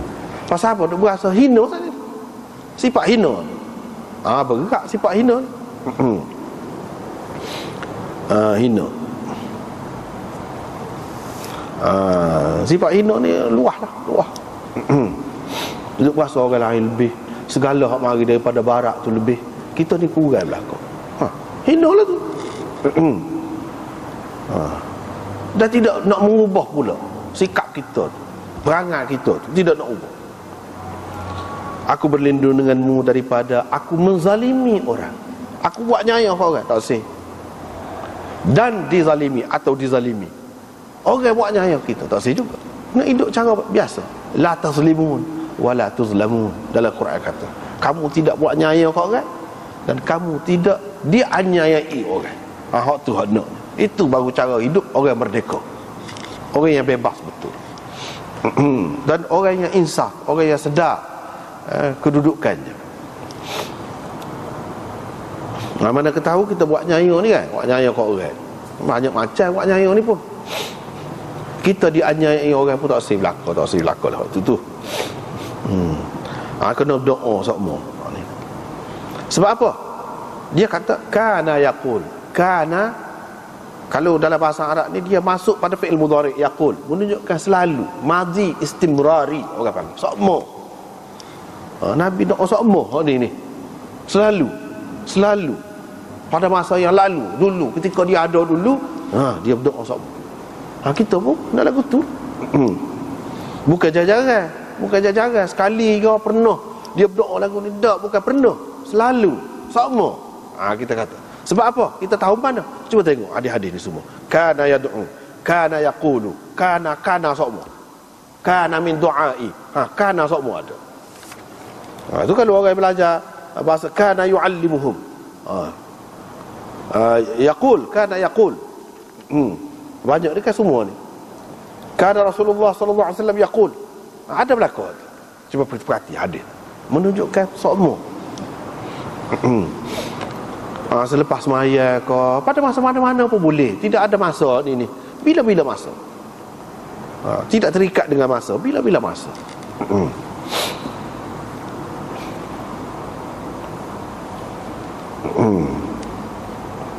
Dari riwayat daripada Ibnu Umar katanya, antara doa Rasulullah sallallahu alaihi wasallam, ya Allah, aku berlindung denganmu daripada hilang nikmat. Kalau Tuhan beri nikmat kepada kita, hilang tak sih. Minta jauh lah kata. Minta jauh. Bila kita sudah dapat nikmat, kita hilang tu. Besar banyaklah nikmat Allah SWT ni, banyak. Comel mula Tuhan beri, accident, jadi huduh. Hilang nikmat dah lah tu. Mula bijak, ingatan kuat, lepas tu jadi lupa, jadi pelupa. Lebih daripada tu, jadi gila. Wal'iyadzubillah. Minta jauh lah. Ni lah minta berlindung ni. Nikmat belakang tu. Nikmat belakang. Luah lah. Mula dapat anak suka, gembira je, ramai anak suka. Mati anak. Kita lepas sore-sore tengok. Kita sudah tua, uzur dah, sakit, tengok. Mati. Hilang nikmat. Banyak luah. Wa tahwili afiyatik, atau tahawul, berubah afiat. Asalnya molek, kita segar, jadi tak sihat. Asalnya kaya, jadi susah. Itu tahawul afiyatik. Tahawul afiyatik. Jadi berubah afiat. Apa beza dengan hilang nikmat dengan tahawul afiat? Hilang nikmat ni hilang terus. Tak ada. Hilang nikmat, tak ada ganti dia. Kita kata kita hilang anak seorang, lepas tu tak ada. Sebab apa? Kita tak boleh anak dah lepas pada tu. Tu zawalun ni'mah, hilang nikmat. Tapi kalau tahawul afiah, dulu kita sihat, lepas tu bertukar, ambil alih tempat sihat tu kau dia sakit. Tu tukar, ada ganti tu. Tapi ganti hak tak molek. Anak dulu hilang, tak ada, hak tu molek, baik. Kita boleh pula anak, tapi anak hak tak molek, hak tak ju, hak tak pakai, yang mengaibkan nama kita misalnya. Itu tahawul. Itu tahawul orang panggil, berubah, tukar. Benda lain ganti. Dulu senang, susah. Mengambil alih tempat senang. Itu tahawul.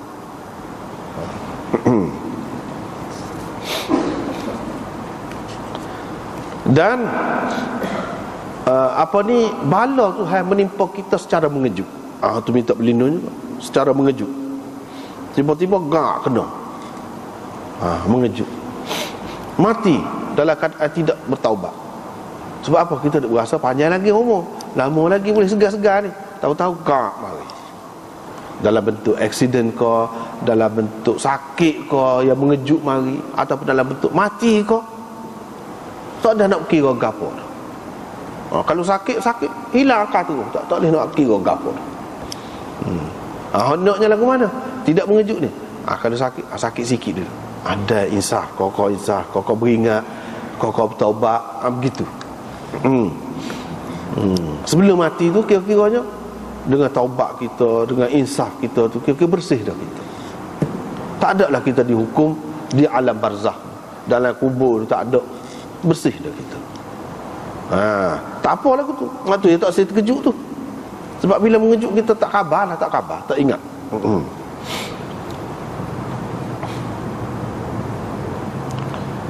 Dan seksaannya, azabnya, teruknya memang lebih daripada hak mari secara sikit-sikit.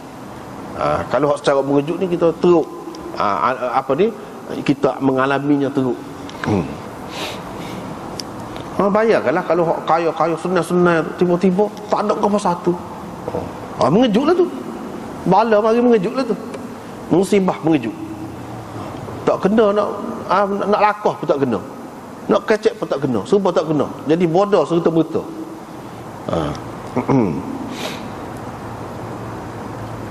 Habis itu. Wa jami'i sakhatik, dan segala perkara yang membawa kepada kemurkaanmu, yang membuatkan engkau murka. Itu minta berlindung juga. Banyak perkara lah boleh menyebabkan Allah SWT murka kepada kita. Bukan main-main, murka benar. Bukan marah sikit-sikit, marah sungguh. Yakni apabila kita buat benda-benda yang dilarangnya dengan sungguh-sungguh, ataupun diancam dengan azab neraka, ataupun dijanjikan dengan hukuman yang teruk selepas mati ke, ataupun yang ditetapkan hukuman dalam dunia yang berat, hukum hudud ke apa ke, kita melakukan kesalahan-kesalahan lagu tu. Kita berzina, kita minum arak, tu semua tu ada hukuman berat-berat berlaku tu. Kita mengumpak orang, mengumpak tu apa orang geng apa tu, berat juga tu. Berat juga, menyebabkan Allah SWT murka. Kita duduk ajar benda yang tidak betul kepada orang, kita duduk kemah keming kita, berkerah kita dengan hal tak betul. Tu membawa kepada kemurkaan Allah, sehingga kita jadi tutup fikiran. Orang royak tu ni ayat Quran pun kerah kepala semacam, orang ayat hadis pun kerah kepala semacam. Tak boleh lagu tu. Membawa kepada kemurkaan Allah Subhanahu Wa Taala. Hak naknya bila hak betul kita tunduk selalu. Quran hadis akak tangan selalu. Hak tu hak naknya, baru tidak murka. Kalau tidak, jadi bawa kepada kemurkaan Allah Subhanahu Wa Taala. Seterusnya riwayat daripada Abu Hurairah, Nabi SAW berdoa, aku berlindung denganmu daripada syiqaq, perpecahan, perbalahan, wan nifaq, dan nifaq. Perpecahan ni balah lah, balah sama-sama kita, balah dalam masyarakat, balah dalam keluarga, balah dengan adik-beradik, balah belaka. Boleh berlaku tu. Adik-beradik pun boleh jadi balah juga. Sama sebangsa boleh jadi balah juga. Sama Islam boleh jadi balah juga. Maknanya tidak balah dengan semua manusia ni. Kafir pun tidak balah. Kita berunding, kita berkira, kita baik. Hak tu maknanya. Wan nifaq, dan kepura-puraan hidup. Nifaq amali dan nifaq i'tiqadi boleh jadi berlaku. Kalau nifaq i'tiqadi, mana hakikatnya kafir, kita tak terima Islam, pura-pura saja Islam. Kalau nifaq amali, amalan kita tu beri pelawak, beri cakap bohong, tidak ada amanah, khianat, apa semua ni, sifat-sifat kita tu, perangai-perangai kita tu perangai munafik. Tapi kita tu masih lagi Islam. Berlindung juga, tak sih juga. Wasu'il akhlak, dan akhlak yang buruk, perangai huduh, kata tak sih juga, minta berlindung. Sebab benda ni bukan kita nampak kita yang menguasainya, sebenarnya Allah SWT berlaku. Allah SWT berlaku. Kalau tidak dengan pertolongan dia, beratlah kita, berat kita. Riwayat daripada, tapi hak ni hadis dhaif. Ada dhaif pun dia tak, ulama kita dia ringan dalam masalah doa, masalah ni kan, fadail, tak apa. Ni termasuk dalam dhaif lah. Lepas tu riwayat daripada Abi Hurairah, katanya Rasulullah SAW bersabda, ya Allah, sesungguhnya aku berlindung denganmu daripada kelaparan. Tak saya lapar, kerana sesungguhnya kelaparan itu adalah seburuk-buruk teman yang tidur bersama. Biasanya orang lapar ni kan, lapar tu ajak dia guling, tak ada pergi mana. Lepas tu guling sedap kan? Tak sedap juga, tak cendera juga. Kalau teman yang senang, kita tidur sekali suka mesra, suka. Tidur dengan bini, kau tidur dengan suami, kau tidur dengan anak, kau dalam keadaan tidak lapar kan suka. Tapi hak ni hak tetap bersama kita. Tak ada orang kita duduk lapar seorang. Seseolahnya dia tu menemani kita semua. Itu dhaji'. Dhaji' tu maknanya hak guling tidur sekali dengan kita. Inilah seburuk-buruk teman yang tidur bersama. Lapar, tak saya lapar. Jadi kita kena usaha, jangan jadi berlaku kelaparan lah. Jangan jadi susah sampai lapar kebuluran lagu tu kan.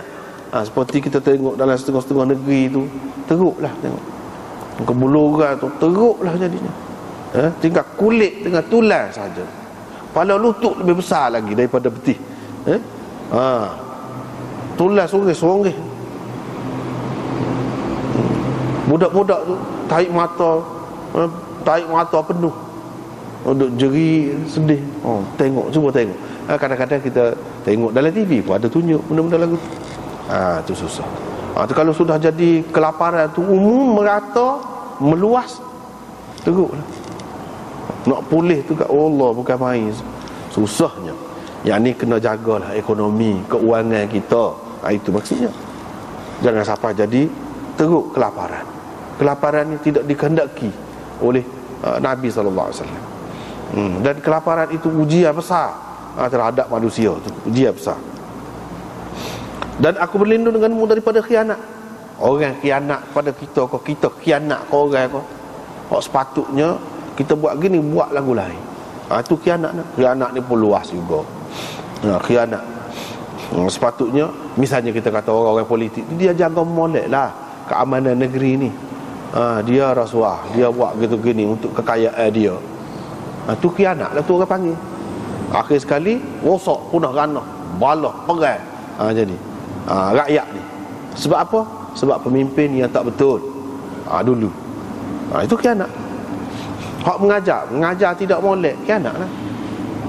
Hak tak betul, tidak hak Nabi, dia kata hak Nabi, khianat lah tu. Luah lah khianat ni. Bukan dari satu segi saja khianat, bukan muetah saja khianat. Dari segi lain pun termasuk juga, luas. Termasuklah dari segi ilmu, dari segi ekonominya, dari segi kemasyarakatannya, khianat. Bini molek-molek juga kita buat khianat ke dia. Pergi berhubung dengan orang lain. Suami kita molek-molek, kita berhubung dengan orang lain. Khianat lah tu. Yalah berlaku lah tu. Tak boleh. Ni khianat ni adalah seburuk-buruk teman. Kalau ada penyakit ni, dia duduk bisik, dia duduk bagi pendapat pada kita, tak molek saja. Ada penyakit ni, semua tak molek. Anak tak molek saja. Hak moleknya yang memuaskan nafsu dia saja. Banyaklah berlaku dalam masyarakat, tak habis nak bila. Tak habis nak bila. Hak yang disebut tadi sebahagian kecil, 2-3 perkara, banyak lagi yang pelik-pelik kita tengok, kita dengar, selalu ada. Itu apa dia? Khianat lah tu. Khianat. Khianat. Besar pengkhianatannya. Itu adalah seburuk-buruk kawan, teman. Riwayat daripada Abu Hurairah katanya Nabi SAW selalu berdoa, aku berlindung denganmu daripada 4 perkara. Daripada ilmu yang tidak bermanfaat, ilmu tak ada manfaat ke diri sendiri dan kepada orang lain. Daripada hati yang tidak khusyuk, hati itu jadi sombong, kasar, belagak hati, tak ada tunduk, merendah diri, khusyuk kepada Allah. Semayang pun tak ada, tak sih semayang. Kalau semayang pun tak ingat apa satu, kadang nak melera orang sekelilingnya. Daripada nafsu yang tidak kenyang, tak kenyang semayang, tak cukup sama. Dengan cara tak betul pun tak apa. Membujur lalu melentar patah katanya, tak apa dia, asalkan nafsu dia, tapi tak kenyang sama, tak kenyang sama. Dan daripada doa yang tidak didengari, tidak makbul. Ni kita maklumlah. Semua ni. Nafsu tidak kenyang lagu mana, maklumlah tu. Doa yang tidak makbul, cakap doa tak boleh. Tuhan tak terima. Sebab apa? Sebab banyak sangat kesalahan kita. Lagi riwayat daripada Anas bin Malik, kata dia, Nabi SAW berdoa, aku berlindung denganmu daripada sembahyang yang tidak berguna. Sembahyang yang tidak berguna lagu mana? Dalam Quran sebut sembahyang mencegah daripada perkara fahsya, perkara yang keji dan perkara mungkar. Dok, sembahyang saja tak ada, duk buat jahat semacam. Itu sembahyang tidak ada faedah, tu tidak guna tu. Ataupun sembahyang di sini, solat di sini dengan makna doa. Kalau gitu seperti tadilah, doa yang tidak makbul. Riwayat daripada Aisyah ni, dia kata Nabi SAW selalu berdoa, ya Allah, aku berlindung denganmu daripada keburukan apa yang telah aku kerjakan. Lepas-lepas tu ada kalanya kalau nak panjang kak, keburukan hak kita sudah buat dah. Kalau Tuhan nak tutup, berhenti sekata. Berhenti sekata. Tak ada orang sambut, tak ada orang buat, tak ada. Mujur. Hak kita buat tu kalau hak tak boleh. Kalau ada orang sambut, kalau ada orang panjang, keburukan kita tu berpanjangan lah. Minta biar Tuhan tutuplah hak lepas-lepas dah tu. Lepas tu tidak kena menimpa kita, anak cucu kita, tidak Tuhan balas balik hak kita buat kesalahan tu. Kita berzina dengan anak orang dulu, orang berzina dengan anak kita pula, minta jauh. Katakanlah taubat tu taubat sungguh. Kita tipu orang, orang tipu kita pula, kena kita pula. Kejahatan hak lepas hak kita buat dah tu makan diri kita. Kalau ada terbuat pun minta doa biar Tuhan tutup hak tu. Biar Tuhan tak balas kita. Itu keburukan hak lepas. Keburukan hak akan datang, hak aku belum buat lagi. Hak belum buat tu, kalau buat biarlah hak molek belaka. Jangan ada hak tak molek. Sebab boleh jadi hak akan datang, hak kita akan buat tu tak molek. Serupa juga kesan dia. Hak tak molek tu akan jadi hak lepas pula. Apabila berlalu masa akan jadi hak pula. Hak naknya belakang depan kita minta perlindungan dengan Allah daripada pekerjaan yang tidak baik. Sebab hak ni bahaya untuk kita sebenarnya. Dan Nabi SAW doa ni banyak ni untuk mengajar umat dia. Tidak berarti dia tu sendiri melakukan begitu, tidak mesti. Dia nak ajar umat dia lagu mana kena berdoa. Banyak dalam kehidupan kita ni cabaran. Lepas tu riwayat daripada hak ni pula, dia kata, wahai Rasulullah, ajarlah kepada saya doa. Nabi SAW kata, kamu baca, ya Allah, aku berlindung denganmu daripada kejahatan pendengaranku, daripada kejahatan penglihatanku, daripada kejahatan lidahku, daripada kejahatan hatiku, dan daripada kejahatan maniku, air maniku. Minta berlaku. Telinga biar dengar hak molek, jangan duduk dengar hak tak molek. Mata pun jangan duduk tengok hak tak molek, biar tengok hak molek. Tu minta doa dengan Tuhan, minta jauh daripada hak tak molek. Sebab apa? Ada juga orang yang sepanjang hayat dia pernah mata tu kita tengok TV kuat. Tu je. Alangkah ruginya. Kita tengok TV tu pula ngarut. Ngarut. Duk buat benda, duk baca benda tak ada faedah. Alangkah baiknya kalau baca hadis ni, tatap hadis, tatap Quran, tatap ajaran agama, alangkah baiknya berguna. Itu penglihatan sia-sia. Mata tu potula juga, tidak guna untuk baik, kebaikan. Guna untuk hak tak molek. Dan daripada kejahatan lidahku, lidah pula gitu juga. Hati, mani itu pula gitu. Kejahatan maniku. Kejahatan mani itu lagu mana? Kita pergi tabur di tempat yang salah. Kita tabur di tempat yang salah. Kita berzina, misalnya kita kata, berliwat, dan macam-macam lagi yang tak betul, melibatkan ini, air mani. Ataupun perkahwinan kita tu tidak molek kau. Macam-macam lah tu yang boleh uji. Minta jauh daripada hak tu. Kemuncaknya ialah berzina tu lah. Itu kemuncaknya.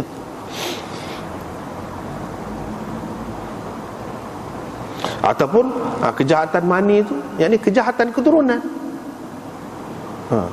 Air mani tu jadi keturunan, tu jadi keturunan tak molek. Keturunan bering, kita kata keturunan kerah kepala. Minta jauh daripada itu. Itu berlindung dengan Allah daripada keburukan ataupun kejahatan mani. Ini pula Nabi SAW berlindung daripada runtuh. Kita ditimpa runtuhan. Lah ni kan banyak rumah runtuh, bangunan runtuh, ada dah doa. Nabi sallallahu alaihi wasallam ajar. Jatuh daripada tempat tinggi kan banyak juga berlaku kan. Jatuh. Kitanya banggalah, megahlah. Kuasa lebih lah duduk tingkat atas sekali tu. Tingkat atas tu, kau mahal di atas kan.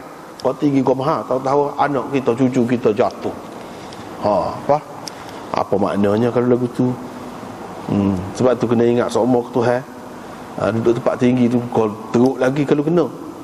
Dan minta berlindung denganmu daripada lemah, mati lemah.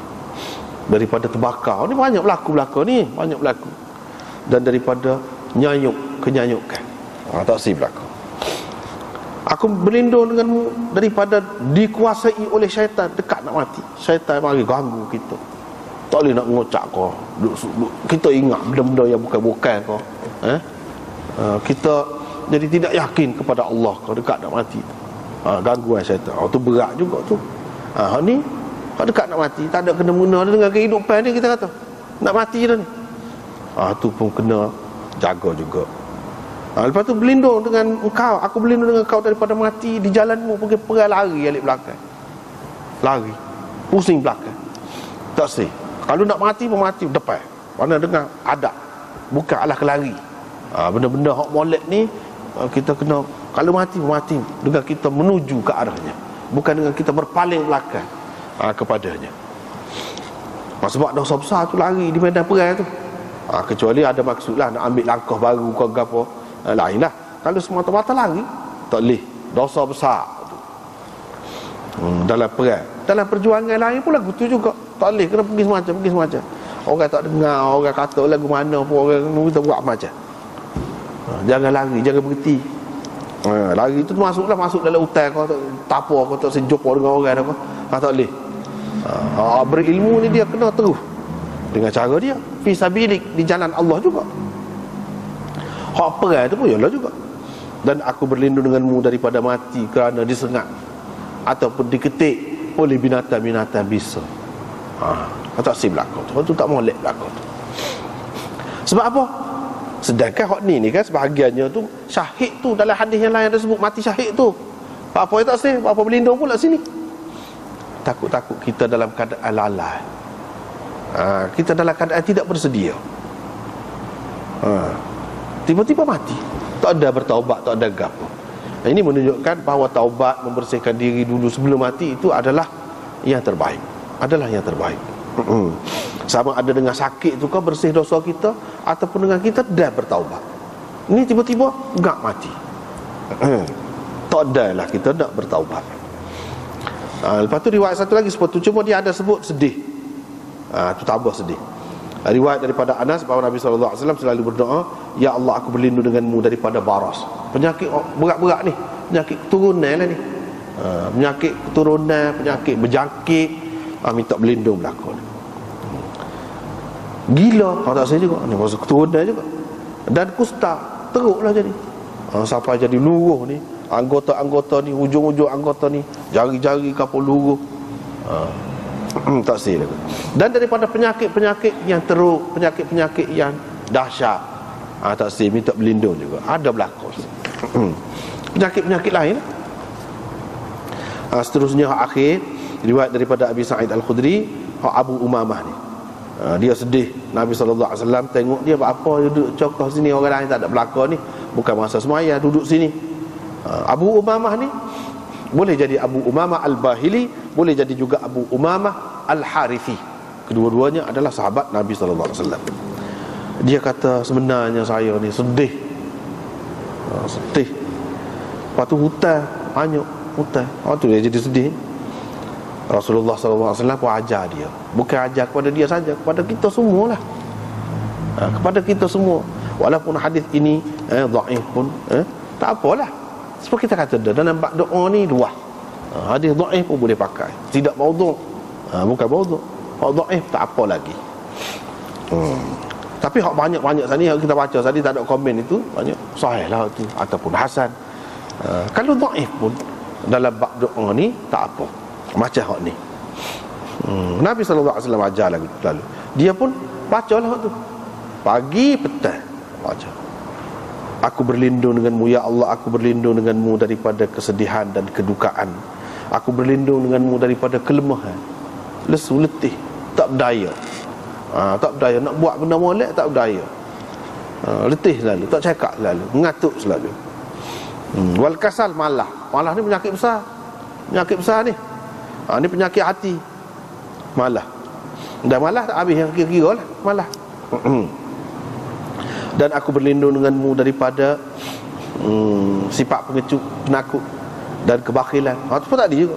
Aku berlindung denganmu daripada ghalabatid dain, yakni keberatan hutang. Hutang. Aku berlindung denganmu daripada dikuasai oleh hutang. Boleh juga gitu. Wa qahrir rijal, dan daripada kekerasan orang-orang lelaki, kekerasan manusia. Orang buat nyaya kita, buat kenak kita, buat zalim kepada kita. Itu. Qala, kata ni Abu Umamah, saya pun buat lagu itulah. Allah Subhanahu Wa Taala menghilangkan kesedihan saya, dan hutang saya pun boleh bayar selepas pada itu. Itulah. Habis dah. Lepas pada ni kita masuk kitab zakah. Habis dah lah. Zakah semaya ni habis. Masuk bab zakat pula. Gitulah doa-doa ni. Ini sebahagiannya. Banyak lagi dalam kitab-kitab hadis yang lain. Berkenaan dengan doa-doa ni, isti'adzah ke apa ni, banyak lagi. Ini sebahagiannya. Kalau kita boleh amal hak ni pun dulu, banyak dah. Bertuah dah kita. Sekat tu lah dulu. Wallahu a'lam.